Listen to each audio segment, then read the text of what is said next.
Comment vous sentez-vous vis-à-vis de votre travail ?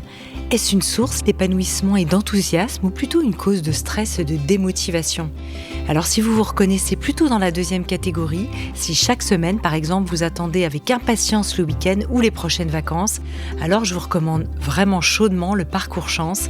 Vous le savez, un partenaire fidèle de Métamorphose. Parce que la vie est trop courte pour être gaspillée dans un travail qui ne vous convient plus. Chance, c'est bien plus qu'une simple plateforme, c'est une communauté d'entraide professionnelle déterminée à vous aider à retrouver votre place dans le monde du travail. La méthode de la communauté Chance est unique et éprouvée. En seulement 3 mois, vous pourrez redéfinir vos objectifs professionnels et retrouver ce qui vous passionne vraiment avec l'accompagnement d'un coach professionnel dédié. Si ce message trouve écho en vous, je vous invite à passer à l'action dès maintenant. Rendez-vous sur le site chance.co pour bénéficier d'un entretien gratuit avec un conseiller et changer ce qui ne va plus dans votre vie professionnelle.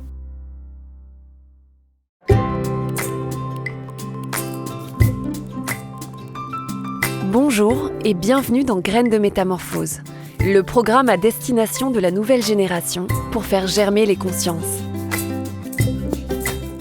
Aujourd'hui, Alexandre Dana accueille une personnalité inspirante qui vous donnera les clés pour grandir en bienveillance et en conscience. Graines de Métamorphose, le podcast qui fait germer la conscience. Et si c'était en challengeant son mental que l'on pouvait apprendre à se faire confiance et oser dépasser ses limites ? Dans le contexte actuel, de nombreuses personnes font face à des challenges qui mettent à l'épreuve leur confiance en l'avenir. Le stress, la peur, les doutes s'installent, pouvant nous faire douter de notre potentiel, de nos convictions. Mon invité aujourd'hui est un ex-instructeur en préparation mentale dans la police nationale, fondateur de l'Académie de puissance mentale et à la tête d'une communauté dynamique en ligne de milliers de personnes qui l'accompagnent comme des athlètes, des artistes, des dirigeants, des chefs d'entreprise aussi. Dans son livre « Mon challenge puissance mentale, 5 minutes par jour pour apprendre à se faire confiance et oser dépasser ses limites », paru chez Erol, il nous partage sa méthode pour transformer notre quotidien en repoussant nos limites avec confiance. Pourquoi certaines personnes, face à d'importants défis de la vie, avancent avec détermination, tandis que d'autres se sentent freinés, démunis ? Comment mieux trouver la direction que relève notre potentiel ? Nous allons ensemble passer des étapes pour surmonter ces challenges grâce à l'auteur conférencier Geoffrey Brochet. Bonjour Geoffrey. Bonjour Alexandre, merci beaucoup pour ton invitation. Écoute, c'est avec plaisir. Bon, je ne résiste pas à l'envie de te demander quand même pour démarrer, comment est-ce qu'on passe de policier à conférencier ? Oui, c'est vrai que ça peut paraître un petit peu étrange, voire particulier. En réalité, tu sais, c'est le fait d'être conférencier, c'est surtout avoir cette envie de diffuser un message, cette envie de transmettre quelque chose qui nous semble important. Et quand j'étais dans la police, j'avais déjà envie de transmettre ce message. C'est pour ça d'ailleurs qu'à la fin de ma carrière dans la police, j'étais formateur. Et donc, j'avais tout loisir justement de partager avec de nombreuses personnes. Et c'est ce qui me passionnait le plus. Donc, voilà, j'ai sauté le pas. J'ai décidé de finalement sortir d'un métier qui, d'apparence, j'avais tout pour être heureux, parce que j'étais formateur à l'école des officiers de police, donc j'étais bien d'apparence. Sauf que intérieurement, il me manquait cette liberté que tu connais bien, l'entrepreneuriat. Et donc, à un moment donné, j'ai plus écouté ce qui vivrait à l'intérieur de moi en me disant, allez, c'est le moment et on y va. Et est-ce que tu trouves des résonances aujourd'hui entre ton passé de policier et ton métier de conférencier ? Ces deux métiers qui semblent si différents l'un de l'autre, est-ce que toi, tu vois une ligne continue ? Oui, parce que tu sais, quand je suis rentré dans la police, c'était pour 2 raisons principales, vraiment. La première, c'était déjà de contribuer à un monde meilleur. C'est vrai que quand je dis ça à des gens qui ne connaissent pas le métier de policier, ils peuvent se dire « mais ouais, ça peut paraître un peu étrange », alors qu'en fait, moi, j'avais vraiment ce souhait de, vraiment, à ma façon, d'aider les gens. Tu sais, comme on dit, aider la veuve et l'orphelin, c'était vraiment ça. Et j'avais aussi comme deuxième objectif, c'est de mieux connaître l'humain avec un grand H. Autant, moi, me connaître dans des situations vraiment difficiles, comment j'allais réagir, comment j'allais me comporter, ce que j'allais ressentir, et puis comprendre aussi l'humain en tant que tel face à moi lorsqu'il est dans des situations vraiment spécifiques, compliquées, difficiles. Comment lui, il fait pour réagir ? Comment il fait aussi pour se mettre dans ce genre de situation ? Et pour te dire, en 15 ans de police, bah, j'en ai appris énormément, autant sur moi évidemment que sur les gens que j'ai côtoyés. Et le métier de conférencier, c'est la même chose. C'est-à-dire que il est important de bien se connaître pour justement être en mesure de communiquer correctement, pour être en capacité de connecter de la meilleure des façons avec les gens qui nous écoutent. Donc, il y a toute cette relation à soi et la relation aux autres aussi qui est fondamentale. Hmm. Parce que, tu sais, comme je disais juste avant, les gens ont une image de la police, mais moi, j'avais toujours pour phrase, enfin vraiment de mantra, c'est contrôle les gens comme tu aimerais être contrôlé. Euh, Interpelle les gens que tu ne connais pas comme tu aimerais toi-même être interpellé. Hmm. Et tu sais, finalement, c'est mettre beaucoup d'humanité dans un métier qui, d'apparence comme ça, en perd peut-être un peu. Donc, tu vois, il y a vraiment un lien entre ce métier de policier de terrain, de formateur aussi, et celui aujourd'hui de formateur, coach et conférencier. Et alors, puisque tu le mentionnes, quelles sont les situations les plus difficiles que tu as traversées dans ton métier de policier, les situations qui ont nécessité une vraie puissance mentale? Alors, après autant d'années de terrain, tu sais, j'ai fait des centaines et des centaines d'interventions. Et il y a vraiment, comme ça, 2 types d'interventions qui, pour moi, avaient un impact, mais à une intensité différente. La première, c'était vraiment, tu sais, quand on allait, soit le matin, interpeller des voyous qu'on devait conduire devant la justice, donc le fameux 6 heures du matin, quand souvent on fracturait leurs portes et puis on intervenait avec la colonne d'assaut justement pour aller les interpeller. Donc là, c'est vraiment impressionnant dans le sens où tu as un fort taux d'adrénaline. Tu sais très bien que tu risques ta vie et à ce moment-là, tu as intérêt d'être pleinement présent, pleinement focalisé sur la mission et de pas laisser distraire par ce que peut te dire ton cerveau, de pas être distrait sur le fait que tu risques aussi ta vie parce que sinon, tu risques de mettre pas pleinement ton énergie là où il faut à ce moment-là. Ça, c'est vraiment le premier type d'intervention où ça demande vraiment c'est très énergivore en réalité. Et puis le deuxième type d'intervention, c'est celui où tu es confronté à des situations du quotidien qui sont vraiment, comment je pourrais dire, difficiles émotionnellement. Tu sais, je fais souvent un parallèle avec, je pense que tu as déjà vu le film La Ligne Verte avec John Coffey, Oui. qui absorbe un peu toutes ces énergies négatives et tout. Puis à un moment donné, il se dit, mais pourquoi les gens sont aussi négatifs, sont aussi violents et tout ça. Donc là, c'est ce genre d'intervention où tu vas sur des différents familiaux, où tu vois des femmes battues, tu vois des enfants qui sont violentés, tu vois des scènes où il y a des personnes décédées qui n'ont rien demandé à personne.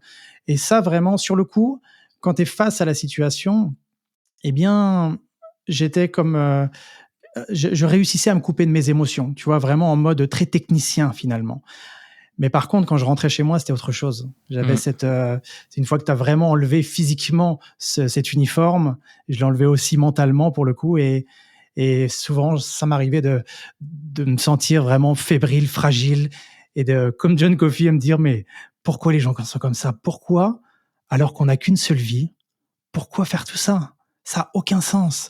Et je me trouvais un petit peu, tu sais, démuni face à toute cette difficulté. Et c'est pour ça qu'à un moment donné, après 10 années précisément, j'ai arrêté parce que ça me fatiguait. En plus, moi, je suis quelqu'un j'aime pas dire hypersensible, je suis quelqu'un de sensible, qui a une grande sensibilité et je pense que si j'avais continué plus longtemps sur le terrain, ça m'aurait vraiment impacté encore à un niveau supérieur, tu vois? Donc j'ai décidé justement d'aller vers la formation pour faire autre chose et retrouver aussi du sens dans ce que je faisais. Et ta passion pour la préparation mentale, elle est venue de ces moments que tu viens de décrire. On avait l'impression d'y être. C'était très émouvant pour moi de t'entendre d'ailleurs. Oui, c'est ça en fait. Tu sais, j'ai toujours eu ce questionnement en me disant, mais comment je peux faire? Parce qu'aujourd'hui, ce que je partage, c'était au début égoïstement que pour moi. Parce que je me sentais, tu sais, si on fait un petit pas en arrière d'ailleurs, quand j'étais en licence de droit, je tombais dans les pommes en faisant des crises d'angoisse. J'ai arrêté mes années en pleine licence de droit, j'ai arrêté parce que je ne pouvais plus suivre le cursus. Je me suis dit, c'est plus possible. J'avais tellement peu de confiance en moi, j'arrivais plus du tout à gérer mes émotions. C'est vrai que les gens aujourd'hui, quand ils me voient sur scène, comme au Grand Rex devant 1200 personnes ou même faire des conférences, ils trouvent ça un peu, des fois ils doivent se dire, mais est-ce qu'il dit la vérité? Mais en réalité, c'était ça. Quand j'étais étudiant, j'avais vraiment du mal à gérer mon mental et cette fameuse puissance mentale. Et donc, au fur et à mesure du temps, j'ai cherché des moyens pour vraiment gérer mon niveau émotionnel, gérer mon focus, ma concentration, ma présence. Et de fil en aiguille, j'ai compris que toute personne, quelle qu'elle soit, peu importe le passé qu'on a, peu importe les challenges qu'on rencontre dans son quotidien, on est en mesure vraiment d'améliorer l'utilisation de son potentiel. Donc c'est ça qui m'a fasciné depuis tout le temps en réalité. C'était vraiment, tu sais, comme un entrepreneur, j'ai cherché une solution à déjà une problématique personnelle. Et par la suite, ça m'a vraiment fasciné le fait d'aider des personnes à déployer leur plein potentiel.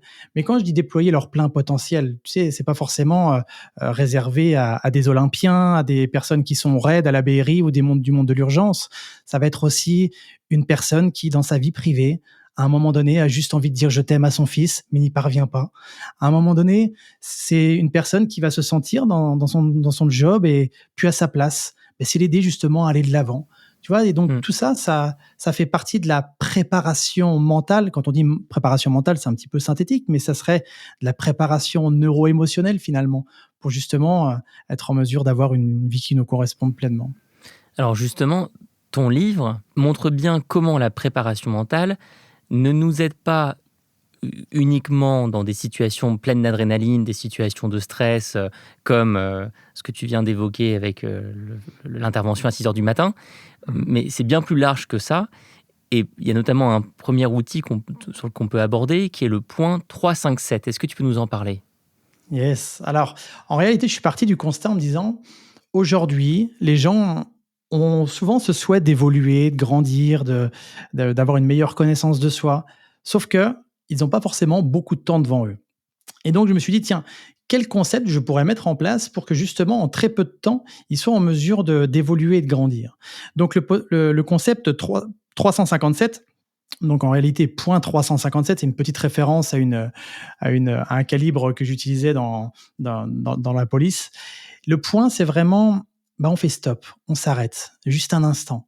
Quel que soit l'endroit où on est. Tu sais, tout à l'heure, je partageais le fait d'être face à des violences conjugales, d'être dans des interventions compliquées, mais ça peut être aussi dans sa vie de tous les jours, lorsqu'on a des réunions, lorsqu'on est dans les transports en commun, lorsque on enchaîne peut-être les activités de la journée. C'est juste point, on fait un stop.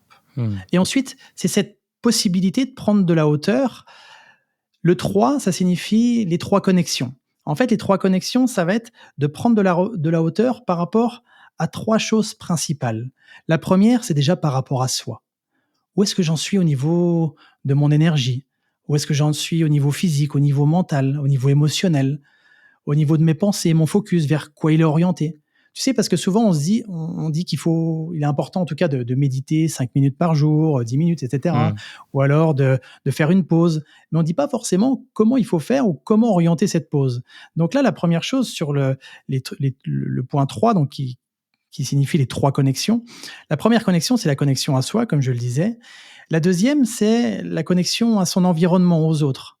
Et de se poser la question, comment se passent les relations que j'ai en ce moment aujourd'hui avec mon entourage, avec mes proches, avec mes collègues? Est-ce que j'ai tendance à être plutôt énervé, à être plutôt en victimisation? Est-ce que je suis neutre? Est-ce que j'ai le sentiment de me respecter aussi dans cette relation?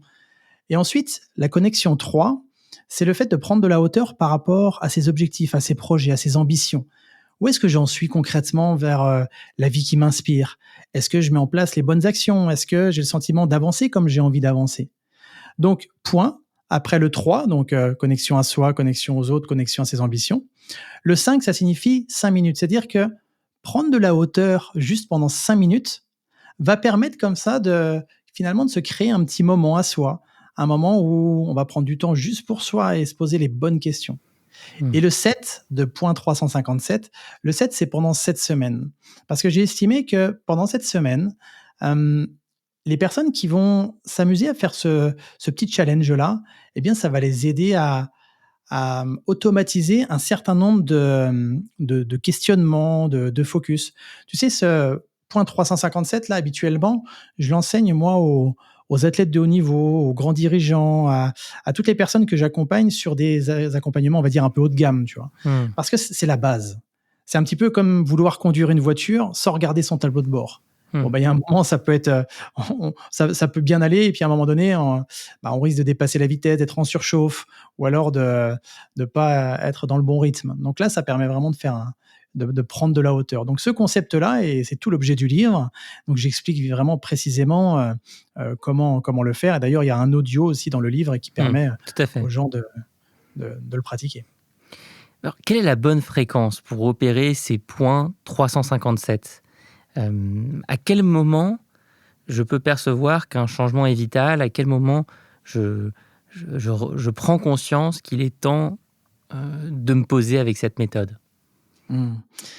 Mais déjà, lorsque finalement on se pose la question, est-ce qu'en ce moment dans ma vie, j'aurais pas besoin d'évoluer ? Est-ce qu'en ce moment dans ma vie personnelle, dans ma vie professionnelle, est-ce que j'aurais pas tout intérêt à grandir, à peut-être faire les choses différemment, à les voir différemment ? Et là, quand tu poses la question justement de savoir quand est-ce qu'on peut le faire finalement pour un petit peu l'optimiser, eh bien, au départ, ça va être peut-être un petit peu comme si on se donnait un rendez-vous avec soi-même. Tu sais, dire, tiens, ces 5 minutes par jour, je vais les faire le matin, peut-être à 11h, peut-être quand je vais me lever, peut-être vers 16h, peu importe. Mais se fixer comme un rendez-vous avec soi-même. Parce que très souvent, on prend des rendez-vous quand on a quelques obligations, autant professionnelles que personnelles, avec des rendez-vous médicaux, par exemple, ou autres. Eh bien là, juste de se fixer ce rendez-vous avec soi-même va permettre de faire un point. Et de faire un point soit avec soi-même, soit avec l'environnement, soit avec ses ambitions aussi. Et comme ça, à un moment donné, on va avoir aussi des réponses à ces questions. Et surtout, lorsque je propose de faire ce point avec soi-même, au-delà de se poser des questions, c'est de les faire aussi en état de détente. C'est pour vraiment aller chercher une réponse qui soit plus émotionnelle, une réponse qui soit plus profonde qu'une réponse mentale. Comme des fois, on pourrait dire aux gens, tiens, comment ça va ? Et les gens te répondent, ah, ça va et toi ? ou même pire, la réponse quand les gens te disent et toi ? Il n'y a même pas de ça va, c'est et toi tout de suite. Donc c'est une réponse qui est très mentale, c'est pas une bonne ou mauvaise réponse, peu importe, mais c'est une réponse qui est finalement très intellectualisée et très mentale. Alors que là, moi, ce que je propose, c'est vraiment une réponse plus émotionnelle, plus profonde, plus en recherche d'authenticité en réalité. Et alors ce mental justement, Geoffrey, dont on parle en ce moment et dont on parle énormément dans les médias, qu'est-ce que c'est ? Est-ce que tu peux nous aider à le définir ? En réalité, comme moi en tout cas je définis, ce mental, c'est notamment cette capacité consciente à nous amener vers certains objectifs, mais parfois en étant coupé de notre fort intérieur. Tu sais, j'aime aussi l'appeler le cœur, vraiment ce qui nous anime profondément. Et c'est pour ça que dernièrement, j'avais une personne qui me dit « Geoffrey, j'aimerais augmenter la puissance de mon mental. » Et je lui dis « Tu sais, c'est intéressant ta question, mais la puissance de son mental, c'est juste une composante. En réalité, ce qui va être intéressant, et c'est pour ça que moi, je ne parle pas de puissance du mental, je parle de puissance mentale, j'enlève le du, c'est parce que l'idée, c'est vraiment d'aller rechercher cette connexion entre son fort intérieur, cette puissance intérieure et son mental. Plutôt que d'agir au niveau mental, à un niveau conscient, tu sais, où des fois on nous dit tu devrais avoir tel job, tu dois répondre ceci, ça serait bien que tu atteignes tel objectif, que si tu es entrepreneur, que tu fasses 50 000 euros, 100 000 euros, 1 million d'euros de chiffre d'affaires. Toutes ces directives, toutes ces injonctions au niveau mental, parfois elles ont du bon et parfois elles nous mènent à un endroit qui n'est absolument pas bon pour nous.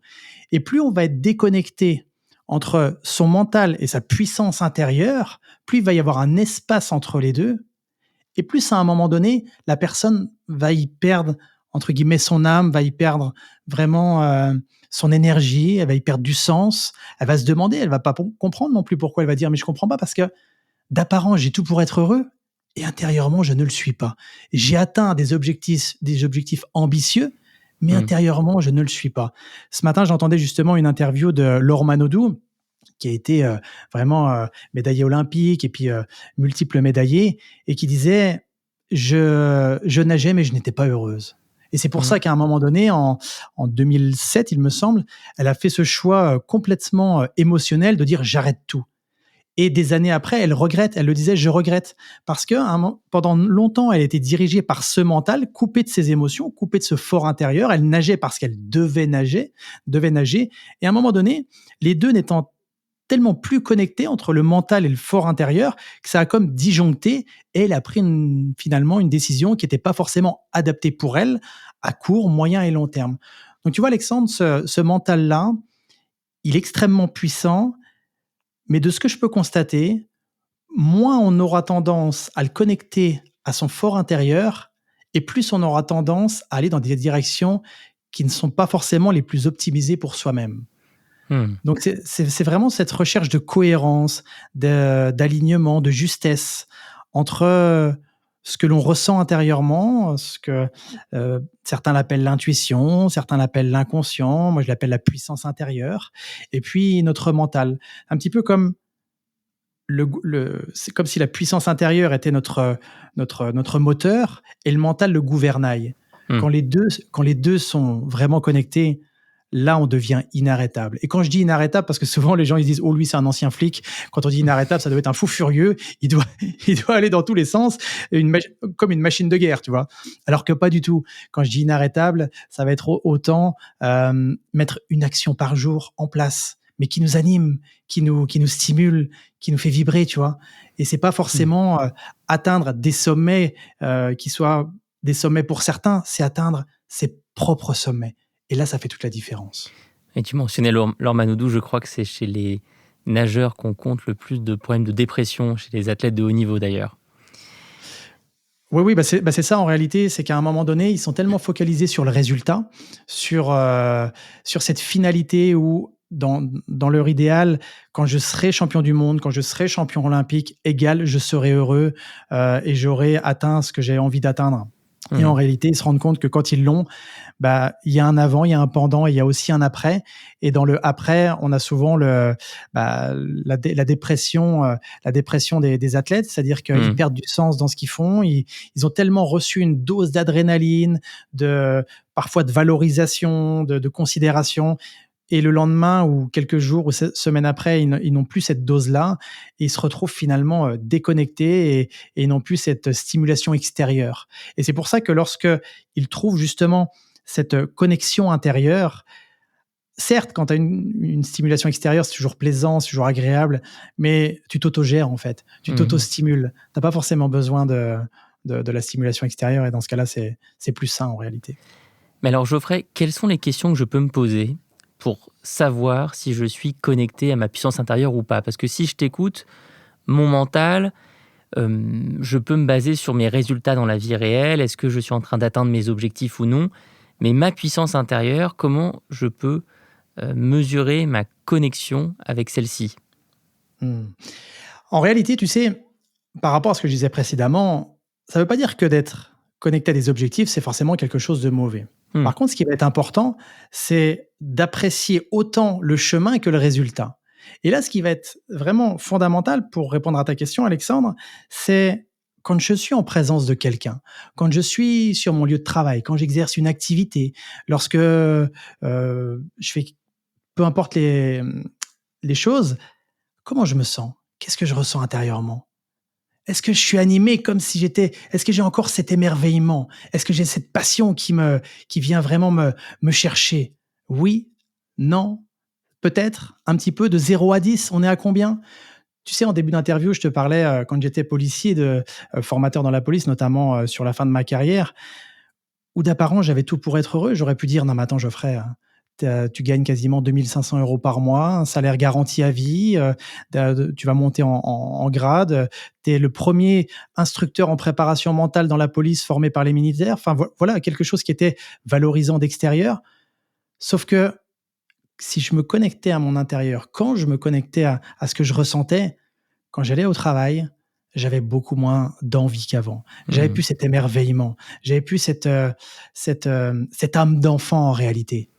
Tu vois la Mmh. différence? Par exemple, là, je suis avec toi, Alexandre. Moi, j'adore faire ce genre d'interview parce que ça m'anime, ça me passionne. Je me dis que justement, peut-être qu'il y a des personnes qui vont nous écouter et ça va provoquer des déclics chez eux et ça va les aider, les stimuler dans leur Mmh. quotidien. Et donc, vraiment, pour aller chercher cette connexion intérieure, c'est finalement de ne rien dire, peut-être d'observer un petit peu de silence et juste de ressentir, Mmh. simplement. Et écouter ce qui se passe aussi à l'intérieur. Alors pour certaines personnes, ça sera des choses qui sont faciles et puis pour d'autres, ça demandera peut-être un petit peu plus d'entraînement. En tout cas, la bonne nouvelle, c'est qu'au fur et à mesure du temps, plus on s'exerce à ça et plus on va réussir à se connecter à son fort intérieur et plus on va réussir à l'entendre, à percevoir les messages qu'il a envie de nous transmettre et et on va pouvoir comme ça recalibrer, vraiment dès qu'on sent qu'on bifurque un peu de ce qui nous anime profondément, on va pouvoir recalibrer simplement par des petites actions ou alors, le fait d'exprimer des choses que l'on ressent et ça fait toute une différence, réellement. On sent ta passion, je te le confirme, mais j'ai l'impression qu'on touche aussi à un autre outil mentionné, détaillé dans ton livre, le tableau de bord pragmatique avec le concept Mmh. des 3 zones. Est-ce que tu peux Ouais. nous en dire un mot? Alors oui, ça c'est aussi un outil que je partage toujours avec, avec tous ces gens-là qui sont en recherche justement d'amélioration. Parce que là, tu vois, quand je partage ça, quand je dis aux gens, «Écoutez ce qui se passe à l'intérieur et tout», mais c'est important aussi d'avoir quelque chose au niveau mental pour s'y référer. Mmh. Donc le tableau de bord, comme tu le nommes, c'est le tableau de bord le concept des 3 zones. Donc pour les gens qui nous écoutent, c'est très simple. Vous avez une zone supérieure, c'est la zone critique haute. Au milieu, vous avez la zone de maîtrise. Et en dessous, c'est la zone de critique basse. En fait, la zone critique haute et basse, c'est des endroits où nos comportements, ils sont pas forcément adaptés. Quand je dis nos comportements, c'est aussi nos émotions, nos pensées. Exemple, je vais être avec un client, avec mes enfants, avec mes proches, avec des amis. Et à ce moment-là, peut-être que je vais dire des choses qui ne sont pas appropriées. Je vais dire des choses peut-être qui vont blesser les personnes qui sont autour de moi. Et en plus, au-delà de les blesser, je sais au fond de moi que c'est pas bon pour moi non plus. Donc là, on va être soit en zone critique haute, on va le dire avec une énergie qui est assez haute, ou alors on va être en zone critique basse. C'est plutôt, tu sais, la zone d'énergie qui est plutôt basse, c'est-à-dire qu'on va dire les choses, mais un peu en mode résignation, en mode où on est dépité, on est une sorte de dégoût aussi. Et donc là, tout ce qu'on emploie, tout ce qu'on vit avec les personnes ne sont pas adaptés. Alors qu'en réalité, la zone de maîtrise, c'est cet endroit où nos actions sont adaptées, nos pensées sont adaptées, nos émotions aussi sont adaptées. Un petit peu, je prends souvent l'exemple des athlètes de haut niveau, un petit peu comme un athlète de haut niveau qui serait sur une compétition et justement a le sentiment de faire qu'un avec l'environnement, il est à sa juste place. On l'appelle aussi l'état de flow, la zone de grâce. Donc moi j'appelle ça la zone de maîtrise parce qu'on a le sentiment justement de se maîtriser soi, de maîtriser aussi des situations qu'on rencontre. Et ça, donc ce qui va être important, c'est de se poser la question: «Tiens, là, en ce moment, où est-ce que je me situe dans ces 3 zones? Mmh. Est-ce qu'au niveau de mon énergie physique, mon énergie mentale, mes comportements, est-ce que j'ai l'impression justement d'être en zone critique haute ou je sens que les choses sont pas au top? Ou alors est-ce que j'ai le sentiment justement que, eh bien, je maîtrise les choses, que je suis bien. Tout ce que je fais, c'est fluide, ça passe, comme on pourrait dire, ça passe crème. C'est vraiment, je m'y sens bien. Donc, ça va être intéressant d'évaluer. Et tu vois, juste pour les gens qui nous écoutent comme ça, de se poser la question. Donc, là maintenant, au moment où vous nous écoutez, comment vous êtes au niveau de votre énergie, au niveau de vos pensées, au niveau oui, de vos sensations physiques, mais aussi dans votre vie en général. Où Mmh. est-ce que vous avez tendance à être? Est-ce que vous avez tendance à être en zone critique haute où vous êtes, un petit peu, excité, énervé, mais c'est pas forcément une excitation qui est favorable, c'est quelque chose où on est plutôt en colère, on est plutôt, agacé, on est, tu sais, dans ces phases un peu, désagréables autant pour soi que les gens qui nous entourent? Ou alors est-ce que vous avez tendance à être en zone critique basse, plutôt résigné, lassé, démotivé? Ou alors est-ce que vous êtes justement dans cette pleine zone où vous vous sentez pleinement épanoui? Parce que des fois, beaucoup de gens pensent que c'est juste un fantasme de se lever le matin et se dire: «Mais je vais croquer la vie à pleines dents». Mmh. Et alors qu'en fait, c'est quelque chose qui est accessible. Mais par contre, ce qui est important, Alexandre, c'est aussi, tu sais, moi, je suis un gars de terrain et des fois, je vois dans l'univers du développement personnel, de la croissance personnelle, que beaucoup de gens adorerait être tout le temps en zone de maîtrise. C'est vrai que ça serait vraiment top, hein. Tu te dis: «Waouh, imagine si, avec mes enfants, avec mes proches, avec mes amis, en interview, sur scène, n'importe où, n'importe quand, je suis toujours au top». Une vraie machine, en fait. Sauf que la réalité, c'est pas comme ça. C'est que, à un moment donné, on va osciller vraiment vers la zone critique haute, la zone critique basse, la zone de maîtrise. Le plus important, ça va être déjà de s'en rendre compte dans quelle zone on est. 2, de faire ce choix aussi de revenir dans la zone qui nous appartient le mieux, qui nous correspond le mieux. Et 3, de regarder en fonction des actions qu'on a mis en place, est-ce qu'on est encore dans la zone de maîtrise ou est-ce qu'on est encore en zone critique?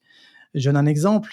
Moi, je vois beaucoup d'entrepreneurs qui sont épuisés, qui sont éreintés. Ils se rendent pas compte, mais ils sont souvent, à force de passer à l'action, ils sont en zone critique haute, et certains d'ailleurs qui ne passent pas assez selon eux à l'action sont plutôt en zone critique basse.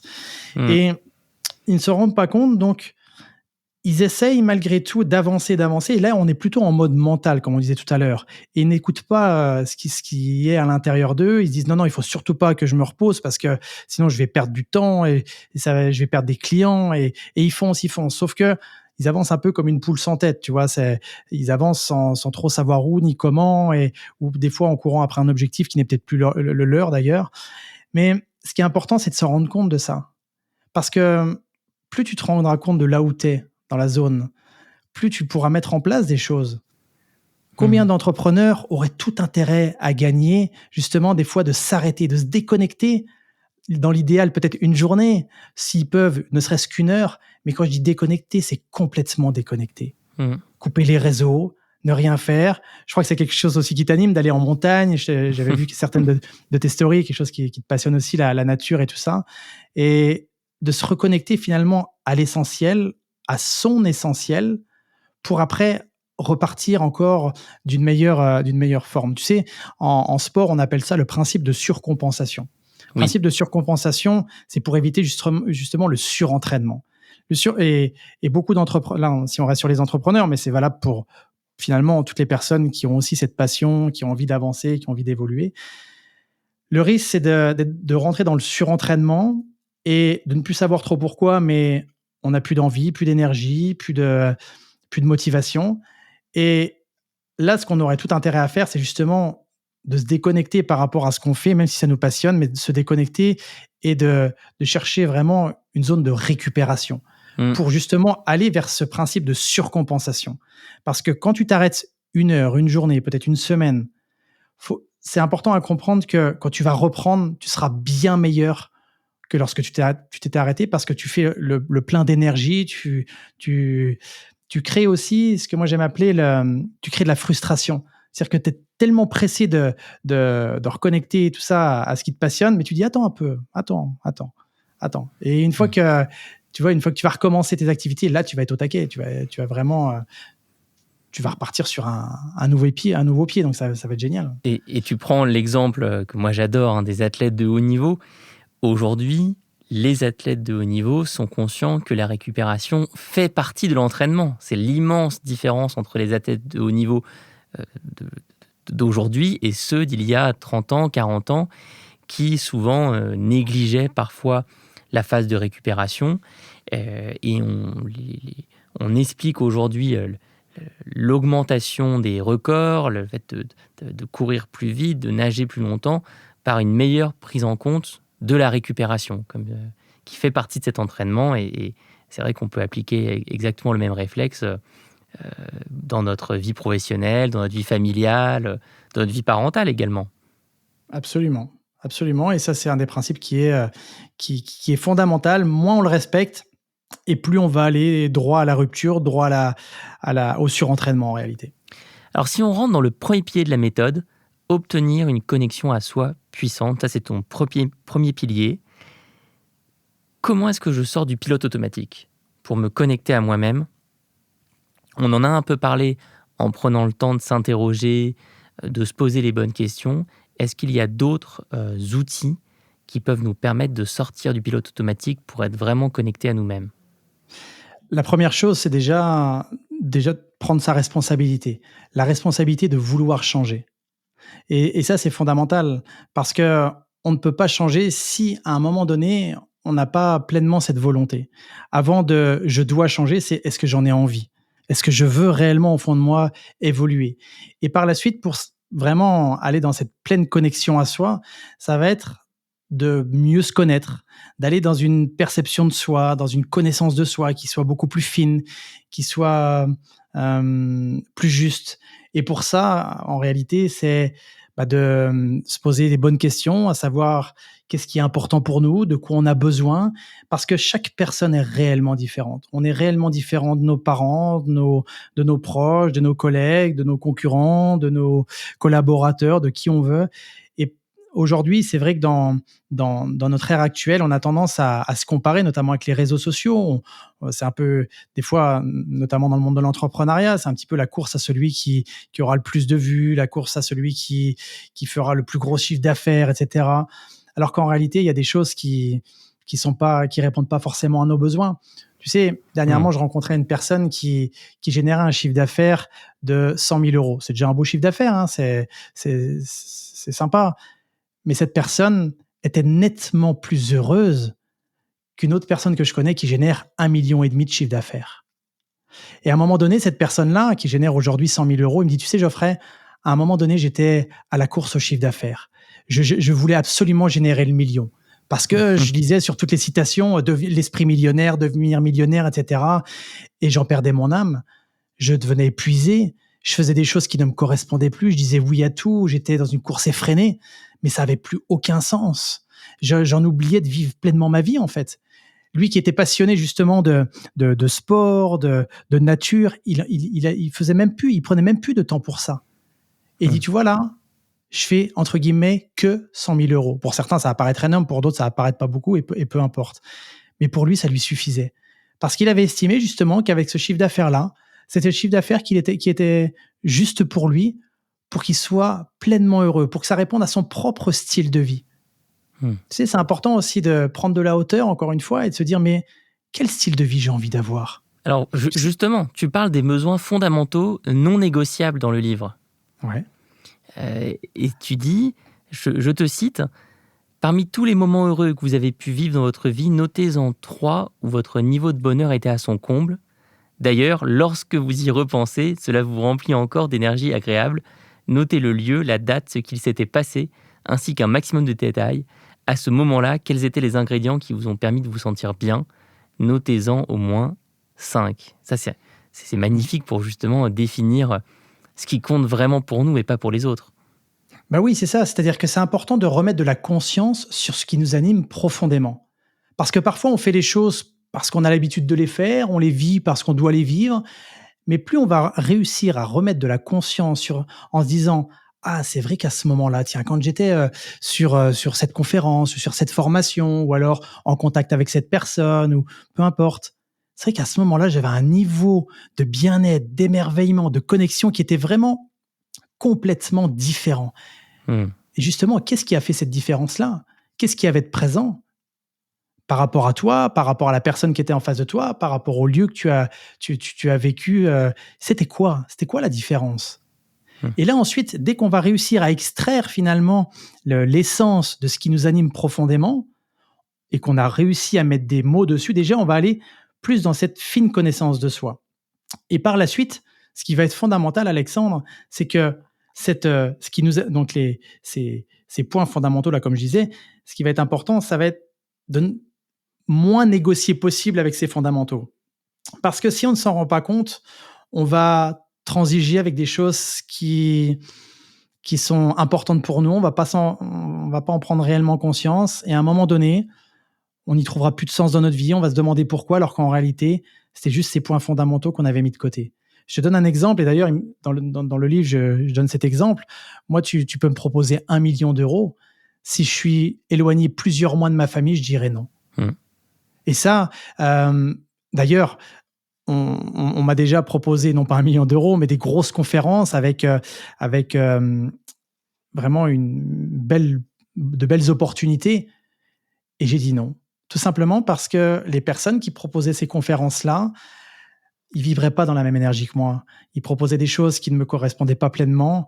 Et peut-être que ça aurait été bon pour moi à court terme, en termes de visibilité. Mm. Mais à moyen et long terme, je me suis dit, OK, est-ce que dans 5 ans, j'ai envie d'être en photo à côté de ces personnes-là? Mm. Alors, je ne dis pas que c'était des mauvaises personnes ou des bonnes personnes. Je disais juste que c'est des personnes qui n'avaient pas forcément les mêmes valeurs que moi, les mêmes ambitions que moi. Et donc, j'ai dit non, alors même que j'étais en train de débuter mon académie, tu vois. Donc, c'était aussi, ça aurait pu être une belle opportunité et j'ai dit non. Et aujourd'hui encore, il y a des choses auxquelles je dis non et des choses auxquelles je dis oui. Et quand je dis oui ou quand je dis non, je m'écoute profondément. Et ça fait toute la différence. Mais tu Ça nous fait fais toute la- arriver très naturellement au deuxième pilier de la méthode, qui est justement la connexion à l'entourage.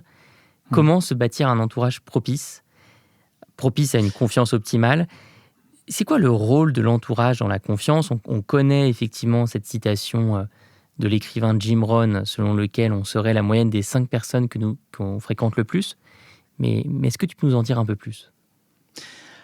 En réalité, quand tu as envie de vivre une vie qui t'inspire, une vie qui t'anime profondément, les gens que tu vas côtoyer vont avoir un réel impact sur toi. Alors, c'est sûr qu'il est toujours possible. Moi, j'ai des amis qui sont nés dans des quartiers défavorisés et aujourd'hui, c'est des grands entrepreneurs. Ils ont réussi à sortir de ce milieu-là qui était vraiment très compliqué. Mais à quel prix? En dépensant quelle énergie? C'est tellement difficile. Alors, c'est pour ça qu'il est important de se créer vraiment un, un environnement, un entourage qui soit optimisé, qui soit optimal. Alors, c'est vrai que des fois, les gens me disent: «Oui, mais Geoffrey, c'est bien beau, mais quand j'ai mon père qui habite en face de chez moi, comment je fais pour, justement, s'il a tendance des fois à m'amener dans des énergies négatives, à être dévalorisant, à me critiquer, à être cynique, auprès des autres, comment je fais pour gérer quelqu'un qui, en plus, est de ma famille et en plus vit en face de chez moi?» Parce que ça m'est arrivé Mmh. cette question-là. Je dis: «Bah, ce qui serait important déjà, c'est d'observer toi dans quelle énergie tu es». Parce que si tu es pleine balle où tu te sens bien, vraiment, tu es au top du top, de côtoyer quelqu'un qui est pas forcément en good vibes, bon, bah, c'est pas, ça va peut-être diminuer un peu ton énergie, mais ça aura pas non plus un impact vraiment très important. Par contre, si tu es en pleine créativité, si tu as besoin justement de créativité, que tu es sur des projets qui sont importants pour toi, est-ce que là, ça va être bon pour toi justement d'aller côtoyer ton père, là, maintenant? Oui ou non? Et c'est vrai que d'écouter ce qui se passe à l'intérieur, si la réponse est non, bah pourquoi tu vas aller le voir maintenant, sachant que tu vas y aller dans une énergie qui n'est pas forcément bonne pour toi? Lui, il va certainement le ressentir et au final, la relation, elle sera pas forcément de qualité. Et Mmh. ce qui est important, donc là, je parle d'un proche, ça peut être pareil avec un collègue, un collaborateur, peu importe. Mais plus on va se connecter avec des gens et finalement réussir à se positionner de la meilleure façon qui soit, déjà pour soi, pour ensuite avoir une relation qui soit de qualité, et plus ça va faire une différence dans notre croissance.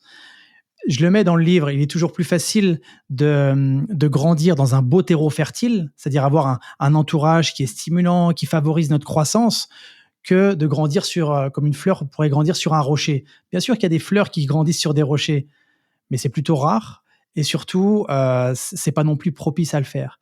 Et tu sais, quand j'étais dans la police, c'est pareil. Moi, j'avais des collègues qui étaient formidables, sauf qu'ils avaient un état d'esprit de fonctionnaire. Mmh. Donc, à l'opposé d'un état d'esprit d'entrepreneur. Encore une fois, c'est pas que ça faisait d'eux des mauvaises personnes ou des bonnes personnes, mais en tout cas, leur état d'esprit, au moment où justement j'avais besoin d'être stimulé, d'être boosté, ouais, de me sentir en pleine énergie, si j'allais leur poser des questions et c'était plus du style à me répondre: «Tu es sûr que c'est une bonne idée de quitter la police? Mmh. Ah mais au niveau du salaire, c'est complètement incertain ce que tu vas vivre. Oh, moi à ta place, j'attendrai un petit peu». Tu vois, toutes ces paroles qui, au départ, ne sont pas faites pour me blesser, ne sont pas faites pour me faire du mal, mais sont faites pour me préserver. Parce que de leur perception, c'était quelque chose de risqué. Donc là, il est vraiment important, et c'est pour ça que dans cette méthode, je parle vraiment de la connexion à soi, de la connexion aux autres, parce que pour retrouver du sens dans sa vie, il va être fondamental vraiment de côtoyer des gens qui, à un moment donné, vous stimulent. Maintenant, attention, petite nuance quand même, on n'est pas obligé d'être un robot et d'être avec des gens que par intérêt parce qu'ils nous apportent de l'énergie ou ils nous boostent ou ils nous stimulent. Bien Mais sûr. il est par contre très important que lorsqu'on est en contact avec une personne, bah, ressentir aussi l'énergie qu'on a, ressentir si ça nous anime ou au contraire si ça nous fatigue. Tout ça pour, encore une fois, avoir la pleine conscience de son tableau de bord. Tu vois, parce que la confiance en soi, c'est quoi? C'est la perception de ses capacités, la perception de ses opportunités, la perception de son état d'esprit. Quand tu es avec quelqu'un qui te remet en question, quelqu'un qui te fait douter, quelqu'un qui met en avant la crise économique, qui met en avant les difficultés gouvernementales, etc., à quel point justement ça vient impacter ce que tu peux ressentir, penser, etc. Donc ça, c'est quelque chose qui est fondamental de mettre en avant. Oui, d'ailleurs, j'invite toutes les personnes qui vont lire le livre à bien regarder le passage sur les 4 types de personnalités. Les personnes boostantes, les personnes positives, les personnes négatives, les personnes toxiques. Un mot avant de conclure ce podcast quand même sur le 3e pilier de la méthode, la connexion à son ambition. Comment surmonter les pièges. Et tu concentres ce 3e pilier à la fois sur le rêve et le plan d'action. Pourquoi est-ce que les deux sont importants, Geoffrey ? Alors, le rêve, tu sais, c'est vraiment cette idée d'être connecté vers là où on a envie d'aller, cette direction. Plutôt une direction d'ailleurs qu'une destination. Une destination, c'est quelque chose de figé dans le temps. On va se dire, tiens, dans 5 ans, j'en serai là, j'aurai atteint tel objectif. Parfois, ça peut être stimulant et parfois, ça peut être un peu oppressant. Alors qu'une direction, ça va être, tiens, et si dans 5 ans, j'allais dans cette direction-là? Et si d'ici 5 ans, j'atteignais ça, pourquoi pas? Tu sais, se laisser aussi de se détacher aussi de cet objectif à long terme parce que dans 5 ans, on sera bien évidemment une autre personne que l'on est aujourd'hui. Parce que je vois aussi beaucoup de personnes qui ont des objectifs, ont des ambitions, ont des projets, mais n'ont pas forcément mis un plan d'action en place. Et un plan d'action, au-delà d'être un plan d'action qui soit technique, stratégique, avec des choses qui sont plutôt matérielles, c'est un plan d'action qui soit aussi mental. Donc là, on rentre vraiment dans ce domaine de la préparation mentale. Comment on fait pour justement s'entraîner à s'adapter aux différentes situations, comment on fait pour rester focus pleinement lorsque l'on doit être focus, comment on fait pour lâcher prise par rapport à une situation lorsqu'elle devient un petit peu compliquée. Et tout ça, c'est des choses que j'aborde dans le livre pour justement aider les personnes à dépasser leurs limites et utiliser des clés qui sont habituellement réservées à une certaine élite, c'est-à-dire le sport de haut niveau, les grands leaders, etc. Tu mentionnes notamment les pièges, le plaisir, la peur, les autres, la fatigue, les pièges qui peuvent se mettre entre nous et notre plan d'action. Oui, c'est ça, c'est-à-dire qu'encore une fois, il va être fondamental de les avoir en conscience. Quand je dis le plaisir, c'est quand on se fixe un objectif. Des fois, les gens me disent « Mais Geoffrey, si tu n'as pas de plaisir dans ton objectif, comment veux-tu l'atteindre ?» Et ce n'est pas de ça que je parle. Il est évidemment fondamental d'avoir du plaisir et du kiff dans ce qu'on fait. Sinon, à un moment donné, on risque de perdre en motivation, notamment de la motivation intrinsèque. Le plaisir, c'est notamment le fait du plaisir à court terme. Un peu comme, tu sais, quand une personne fait attention à son poids, à sa forme physique, à un moment donné, quand va venir les vrais challenges, les moments de fatigue, les moments de doute, plus tu vas avoir du plaisir à court terme qui va apparaître et plus tu pourras défocaliser de ton objectif à long terme. Donc, si tu te fixes un objectif de perdre X kilos, d'avoir une meilleure forme, etc., de faire un marathon, de faire des choses comme ça, et là, au moment où tu doutes, au moment où tu es fatigué, imagine tu as le beau paquet de bonbons qui arrive, la plaquette de chocolat, et là tu te dis « Ah, mon précieux !» ça donne envie. Mais là, la question c'est « Attention, est-ce que c'est bon pour moi ? Est-ce que je peux me limiter aussi à 1 carré, 2 carrés ?» Mais remettre de la conscience sur tout ça, pour justement dire « Ok, ça c'est du plaisir à court terme, je vais juste en prendre 1 carré, ou alors je vais faire ça juste une fois et c'est ok », et pas se lancer dans quelque chose qui, à un moment donné, on s'en rendrait même pas compte, mais on aurait peut-être dépassé ce qui aurait été bon pour nous. Et ça, c'est comme dans l'entrepreneuriat. Je vois beaucoup de personnes qui ont un focus d'aller vraiment atteindre un objectif qui les anime profondément, et parfois, sous-jacent justement avec un plaisir à court terme, ils se défocalisent et ils font d'autres choses, ils vont dans tous les sens et ils en arrivent finalement à en perdre le focus qu'ils s'étaient fixé sur leur propre objectif. Tu sais, un petit peu comme quelqu'un qui veut devenir conférencier Et puis qu'à un moment donné, il sait pas trop pourquoi, mais il arrive à faire des vidéos tous les jours sur les réseaux. Ça, il y a pas de vues, il fait aucun feedback, mais il fait des vidéos qui n'ont pas non plus de sens pour lui, mais il fait les vidéos parce qu'à un moment donné, on a dit fais des vidéos. Ah bah tiens, je vais faire des vidéos. Bah oui, bah pourquoi pas. Sauf que, est-ce que c'est bon pour toi? Est-ce que ça reste sur ton focus? Est-ce que tu n'es pas en train justement de perdre la ligne directrice que tu t'étais fixée pour devenir conférencier, pour devenir entrepreneur, pour atteindre tes buts? Donc toutes ces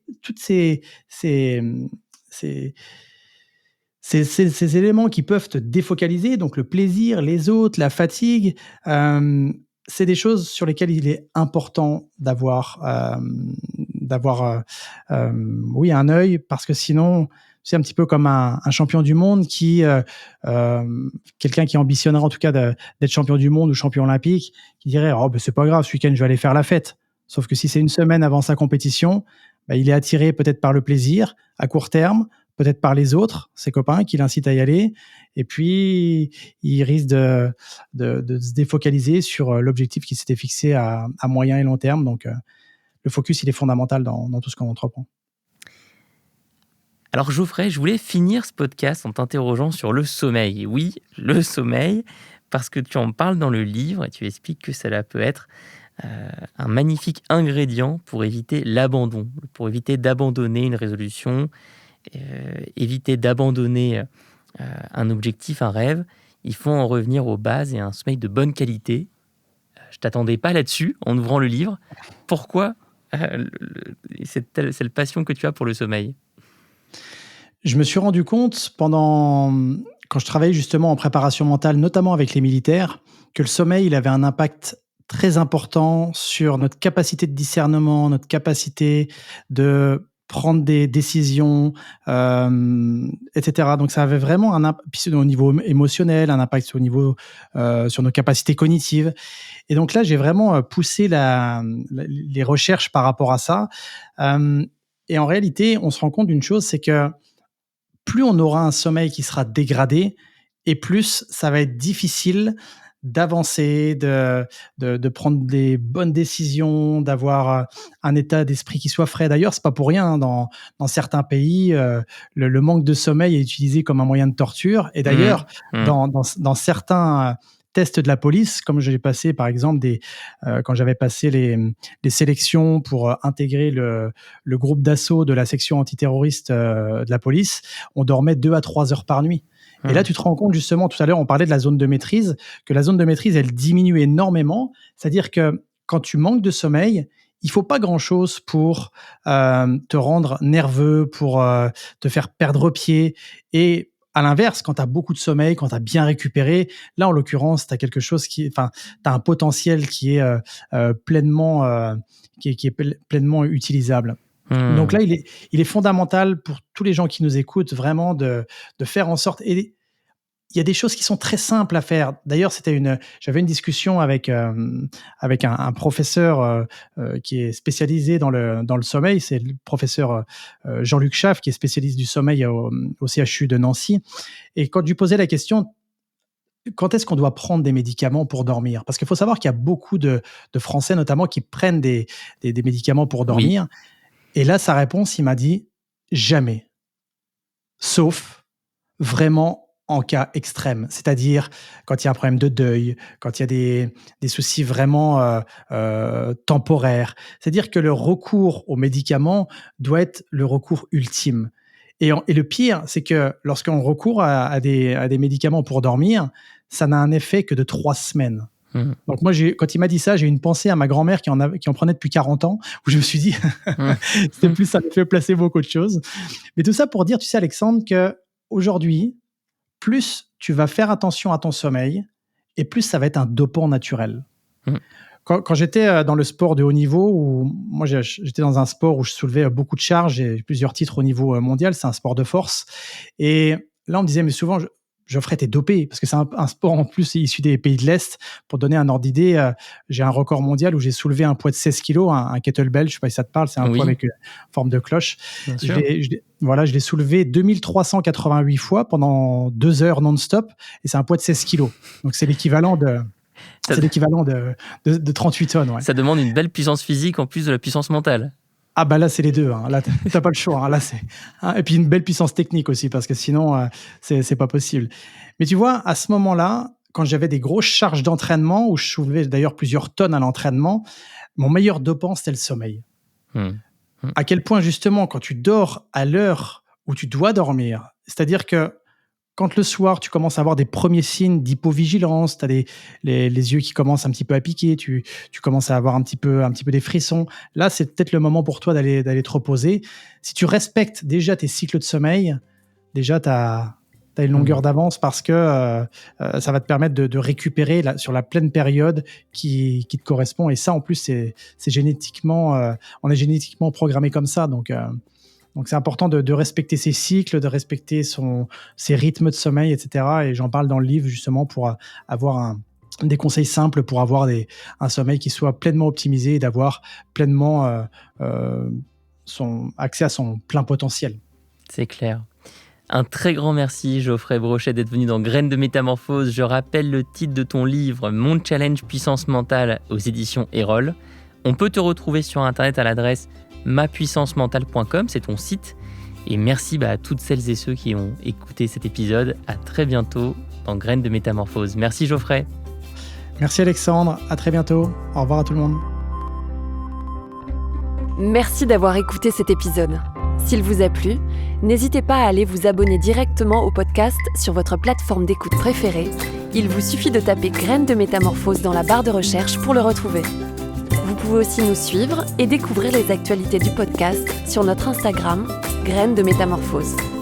On se retrouve la semaine prochaine, même jour, même heure, et en attendant, retrouvez Anne et ses invités avec de nouveaux épisodes de Métamorphose, le podcast qui éveille la conscience.